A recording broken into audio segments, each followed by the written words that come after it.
Perhaps the greatest comfort next to heaven is the home you call home while you are here on earth. A small neighborhood in the middle of Georgia, Fort Valley, Georgia to be exact, prides itself on its historic comforts of home. We value our history here and value our historic homes. I think it makes people want to come here that do have an appreciation and would love to live in a historic home. We moved here in 1996 and Becky wanted a historic house, and she actually looked at the house just down the street here. I told her, I said, the house just needs too much work. So we just drove on down the street and we found this house, and we looked in the door and that was it. She said, this is my house.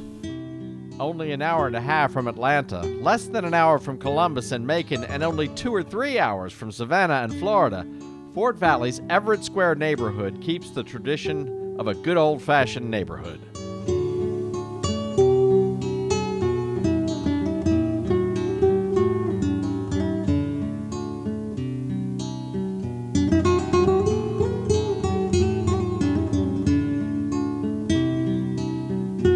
Now let's take a look inside some of the beautiful historic homes of the nationally recognized Fort Valley Everett Square neighborhood.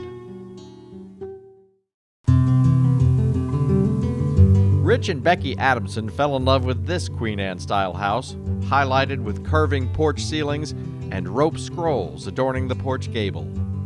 The house was built in 1882 by J.L. Fincher. Fincher, a local jeweler and twice mayor of Fort Valley, built the first automobile in town on the property with his son George. Not the only first at the house. The home is also the first house that had electricity. And I guess back then would have been Houston County, so all of Houston County, so that's kind of neat. So it has some unique things about it, some history. A very important guy for the city, Mr. Fincher. So we're very proud to carry on his home and keep it up. While owning an historic home may not be for everyone, those who do find themselves enchanted by the craftsmanship as well as the history of these Reconstruction-era dwellings. That sense that you're a part of an ongoing stream of history. Yes, the past is important, and you want to know something about the people who lived there, and you appreciate what they've done to the house. You hope they didn't do anything unfortunate to it. But you're a part of that history now because the house continues to exist, and you add your family's life and activities and memories.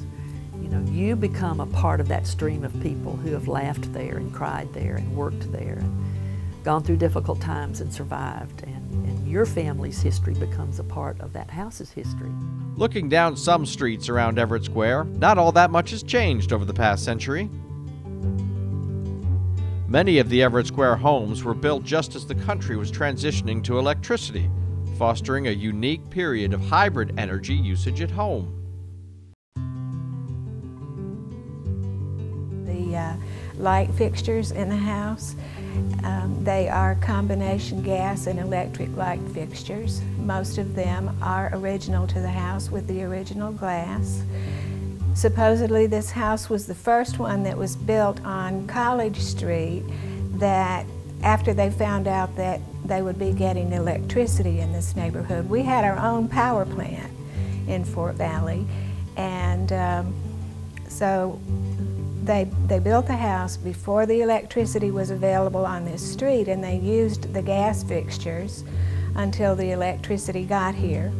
Once the electricity was available, then they used back and forth the gas and the electric because the electricity was not on all the time. They turned it on the traditional house cleaning days during the day, and then it was on for a few hours in the evening. But if they wanted light other times, then they used the gas. So I really like the fixtures. Joanne Dankel's Everett Square home also cozily melding its Queen Anne and revival styles of architecture. Built by a successful peach investor, as many of the homes in the neighborhood grew out of the peach industry, some more extraordinary than others, but all sharing a quality craftsmanship and larger, sometimes maze-like living spaces. Well, I love the bay window in the front of the house, and it's a great place to have your Christmas tree, large Christmas tree every year, and people really enjoy seeing it every year, so I love that. Love the front porch, love the mantles that are in the house and the pocket doors that are behind me. Those are, of course, the high ceilings. So those are just some of the things that I love. I love the floors, and the list goes on because I just really love this house. Not far away, this Civil War-era home once served as a Confederate hospital and later housed a local academy for the blind. Some say a ghost may keep watch from upstairs. Something folks seem to enjoy about old houses is their potential for a good story.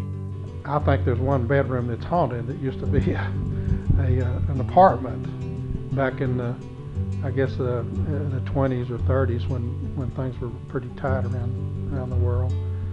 Becky swears it's not, but I do. I always smell somebody cooking something up there, and she can't smell it, and I'll come run downstairs see if she's cooking, and no, she's not, but it's something that I smell, and we laugh about that, but that's one of the ghost stories of the house.